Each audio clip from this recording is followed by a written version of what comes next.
युद्ध कांड के 65वें सर्ग में कुंभकर्ण की रण यात्रा का वर्णन है।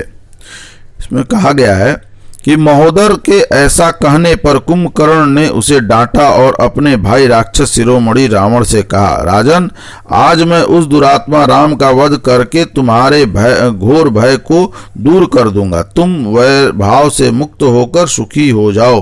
सूरवीर जलहीन बादलों के समान व्यर्थ गर्जना नहीं करते। तुम देखना, अब युद्ध स्थल में मैं अपने पराक्रम के द्वारा ही गर्जना करूंगा। शूरवीरों को अपने ही मुख से अपनी तारीफ करना यह सहन नहीं होता। वे वाणी के द्वारा प्रदर्शन न करके चुपचाप दुष्कर पराक्रम प्रकट करते हैं। महोदर, जो भीरू, मूर्ख और झूठे ही अपने को पंडित मानने वाले होंगे, उन्हीं राजाओं को तुम्हारे द्वारा कही जाने वाली ये चिकनी चुपड़ी बातें सदा अच्छी लगेंगी। युद्ध में कायरता दिखाने वाले तुम जैसे चापलूसों ने ही सदा राजा की हाँ में हाँ मिलाकर सारा काम चौपट किया है।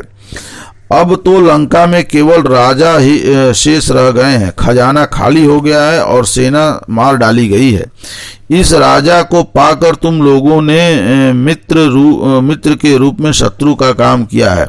यह देखो, अब मैं शत्रु को जीतने के लिए उद्यत होकर समर भूमि में जा रहा हूं। तुम लोगों ने अपनी खोटी नीति के कारण जो विषम परिस्थितियां उत्पन्न कर दी हैं, उसका आज महासमर में समीकरण करना है। इस विषम संकट को सर्वदा के लिए टाल देना है।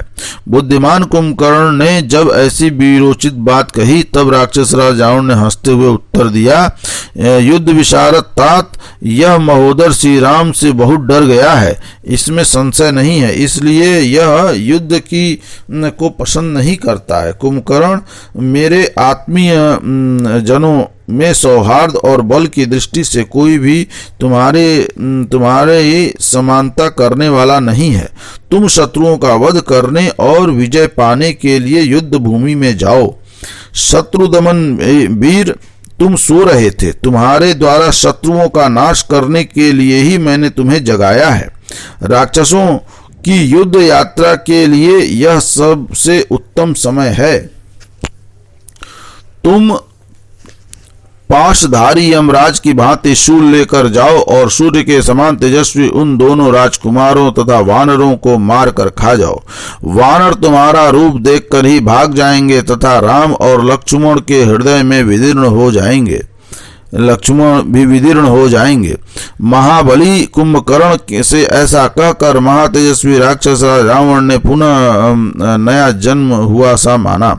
राजा रावण कुंभकर्ण के बल को अच्छी तरह जानता था। उसके पराक्रम से भी पूर्ण परिचित था, इसलिए वह निर्मल चंद्रमा के समान परम आह्लाद से भर गया।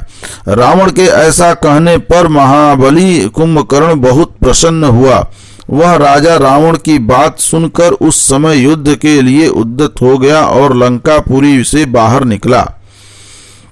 शत्रुओं का संहार करने वाले उस वीर ने बड़े वेग से तीखा शूल हाथ में लिया और जो सब का सब काले लोहे का बना हुआ था, चमकीला और तपाए हुए स्वर्ण से विभूषित था।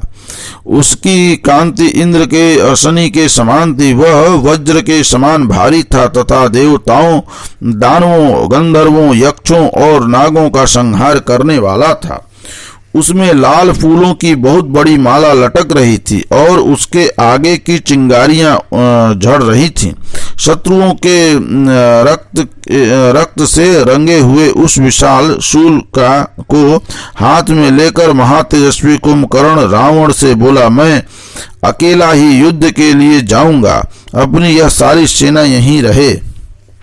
आज मैं भूखा हूं और मेरा क्रोध भी बढ़ा हुआ है, इसलिए समस्त वानरों का भक्षण कर जाऊंगा। कुंभकर्ण की बात सुनकर रावण बोला, कुंभकर्ण, तुम हाथ में शूल और मुदगर धारण करने वाले सैनिकों से घिरे रहकर युद्ध के लिए यात्रा करो, क्योंकि महामनुष्य वानर बड़े वीर और अत्यंत उद्योगी हैं। वे तुम्हें अकेला या असावधान देख दांतों से काट काट कर नष्ट कर डालेंगे। इसलिए सेना से घिर कर सब ओर से सुरक्षित हो यहाँ से जाओ। उस दशा में तुम्हें परास्त करना शत्रुओं के लिए बहुत कठिन होगा। तुम राक्षसों का अहित करने वाले समस्त शत्रु दल का संहार करो। यों कहकर महातेजस्वी रावण अपने आसन से उठा और एक सोने की माला जिसमें बीच बीच में मणियां पिरोई हुई थी लेकर उसने कुंभकर्ण के गले में पहना दी। बाजूबंद अंगूठी, अच्छे अच्छे आभूषण और चंद्रमा के समान चमकीले हार, इन सबको उसने महाकाय कुंभकर्ण के अंगों में पहनाया। उतना ही नहीं, रावण ने उसके विभिन्न अंगों में दिव्य सुगंधित फूलों की माला भी बंधवा दी और दोनों कानों में कुंडल पहना दिए। सोने के अंगद, केयूर और पदक आदि आभूषणों से भूषित और घड़े के समान विशाल कानों वाले कुंभकर्ण घी की उत्तम आहुति पाकर प्रज्वलित हुई अग्नि के समान प्रकाशित हो उठा। उसके कटी प्रदेश में काले रंग के एक विशाल करधनी थी जिससे वह अमृत की उत्पत्ति के लिए किए गए समुद्र मंथन के समय नागराज वासुकी से लिपटे हुए मदराचल के समान शोभा पाता था। तदंतर कुंभकर्ण की छाती में एक सोने का कवच बांधा गया जो भारी से भारी आघात सहन करने में समर्थ अस्त्र शस्त्रों से अभेद्य तथा अपनी प्रभा से विद्युत के समान देदीप्यमान था। उसे धारण करके कुंभकर्ण सांध्यकाल के लाल बादलों से संयुक्त गिरिराज अस्ताचल के समान सुशोभित हो रहा था। सारे अंगों में सभी आवश्यक आभूषण धारण करके हाथों में शूल लिए वह राक्षस कुंभकर्ण जब आगे बढ़ा, उस समय त्रिलोकी को नापने के लिए 3 डग बढ़ाने को उत्साहित हुए भगवान नारायण वामन के समान जान पड़ता था।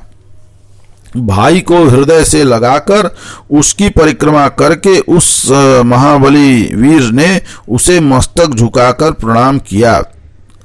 तत्पश्चात वह युद्ध के लिए चला। उस समय रावण ने उत्तम आशीर्वाद देकर श्रेष्ठ आयुधों से सुसज्जित सेनाओं के साथ उसे युद्ध के लिए विदा किया। यात्रा के समय उसने शंख और दुंदुभी आदि बाजे भी बजवाए। हाथी, घोड़े और मेघों की गर्जना के समान घरघराहट पैदा करने वाले रथों पर सवार हो अनेकानेक महानस्वी रथी वीर रथियों में श्रेष्ठ कुंभकर्ण के साथ गए। कितने ही राक्षस सांप, ऊंट, गधे, सिंह, हाथी, मृग और पक्षियों पर सवार होकर उस भयंकर महाबली कुंभकर्ण के पीछे पीछे गए। उस समय उसके ऊपर फूलों की वर्षा हो रही थी। सिर पर श्वेत छत्र तना हुआ था और उसके हाथ में तीखा त्रिशूल ले रखा था। इस प्रकार देवताओं और दानवों का शत्रु तथा रक्त की गंध से मतवाला कुंभकर्ण, जो स्वाभाविक मद से भी उन्मत्त हो रहा था, युद्ध के लिए निकला। उसके साथ बहुत से पैदल राक्षस भी गए, जो बड़े बलवान और जोर जोर से गर्जना करने वाले, भीषण नेत्रधारी और भयानक रूप वाले थे। उन सब के हाथों में नाना प्रकार के अस्त्र शस्त्र थे। उनके नेत्र रोष से लाल हो रहे थे। वे सभी कई व्याम, ऊंचे और काले कोयले के ढेर की भांति काले थे। उन्होंने अपने हाथ में शूल, तलवार, तीखी धार वाले फरसे, बिंदीपाल, परिक, गदा, मूसल, बड़े बड़े ताड़ के वृक्षों के तने और जिन्हें कोई काट न सके ऐसे गुलेल ले रखी थी। इसमें जो व्याम कहा गया है, यह लंबाई का नाप है। दोनों भुजाओं को दोनों ओर फैलाने पर एक हाथ की अंगुली के सिरे से दूसरे हाथ की उंगली के सिरे तक जितनी दूरी होती है उसे व्याम कहते हैं।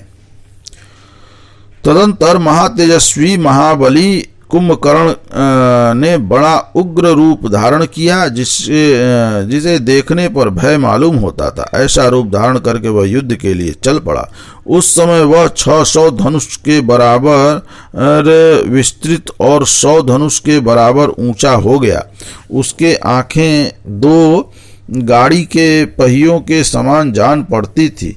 वह विशाल पर्वत के समान भयंकर दिखाई देता था। पहले तो उसने राक्षस सेना की व्यूह रचना की, फिर दानव दल से दग्ध हुए पर्वत के समान महाकाय कुंभकर्ण अपना विशाल मुख फैलाकर अट्टहास करता हुआ इस प्रकार बोला। राक्षसों जैसे आग पतंगे को जलाती है, उसी प्रकार मैं भी कुपित होकर आज प्रधान वानरों को एक एक झुंड को भस्म कर डालूंगा। यूं तो वन में विचरने वाले बेचारे वानर स्वेच्छा से मेरा कोई अपराध नहीं कर रहे हैं, अतः वे वध योग्य नहीं हैं। वानरों की जाति तो हम जैसे लोगों के नगरोद्यान का आभूषण है। वास्तव में लंकापुरी पर घेरा डालने के प्रधान कारण लक्ष्मण सहित राम हैं। अतः सबसे पहले मैं उन्हीं को युद्ध में मारूंगा। उनके मारे जाने पर सारी वानर सेना स्वतः मरी हुई सी हो जाएगी। कुंभकर्ण के ऐसा कहने पर राक्षसों ने समुद्र को कंपित सा करते हुए बड़ी भयानक गर्जना की। बुद्धिमान राक्षस कुंभकर्ण ने रणभूमि की ओर पैर बढ़ाते ही चारों ओर घोर अपशकुन होने लगे। गधों के समान भूरे रंग वाले बादल घिर आए, साथ ही उल्कापात हुआ और बिजलियां गिरी। समुद्र और वनों सहित सारी पृथ्वी कांपने लगी। भयानक गिदड़ियां मुंह से आग उगलती हुई अमंगल सूचक बोली बोलने लगी। पक्षी मंडल बांधकर उसकी दक्षिणावर्त परिक्रमा करने लगे। रास्ते में चलते समय कुंभ के शूल पर गिद्ध आ बैठा। उसकी बाईं आंख फड़कने लगी और बाईं भुजा कंपित होने लगी। फिर उसी समय जलती हुई उल्का भयंकर आवाज के साथ गिरी। सूर्य की प्रभा क्षीण हो गई और हवा इतने वेग से चल रही थी कि सुखद नहीं जान पड़ती थी। इस प्रकार रोंगटे खड़े कर देने वाले बहुत से बड़े बड़े उत्पात प्रकट हुए, किंतु उनकी कुछ भी परवाह न करके काल की शक्ति से प्रेरित हुए कुंभकर्ण युद्ध के लिए निकल पड़ा। वह पर्वत के समान ऊंचा था। उसने लंकापुरी की चारदीवारी को दोनों पैरों से लांग कर देखा कि वानरों की अद्भुत सेना मेघों के घनीभूत घटा के समान छा रही है। उस पर्वतकार श्रेष्ठ राक्षस को देखते ही समस्त वानर हवा से उड़ाए गए बादलों के समान तत्काल संपूर्ण दिशाओं में भाग चले। छिन्न भिन्न हुए बादलों के समूह की भांति उस अतिशय प्रचंड वानर वाहिनी को संपूर्ण दिशाओं में भागता देख मेघों के समान काला कुंभकर्ण बड़े हर्ष के साथ सहज जलधारा के सदृश गंभीर स्वर में बारंबार गर्जना करने लगा। आकाश में जैसी मेघों की गर्जना होती है, उसी के समान उस राक्षस का घोर सिंहनाद सुनकर बहुत से वानर जड़ से कटे हुए शाल वृक्षों के समान पृथ्वी पर गिर पड़े। महाकाय कुंभकर्ण ने शूल की भांति अपने एक हाथ में विशाल परिघ भी ले रखा था। वह वानर समूह को अत्यंत घोर भय प्रदान करता हुआ प्रलय काल के संहार के साधनभूत काल दंड से युक्त भगवान काल रुद्र के समान शत्रुओं का विनाश करने के लिए पुरी से बाहर निकला। इस प्रकार युद्ध कांड का यह 65वां सर्ग यहाँ पूर्ण हुआ। बोलिए राजा रामचंद्र की जय।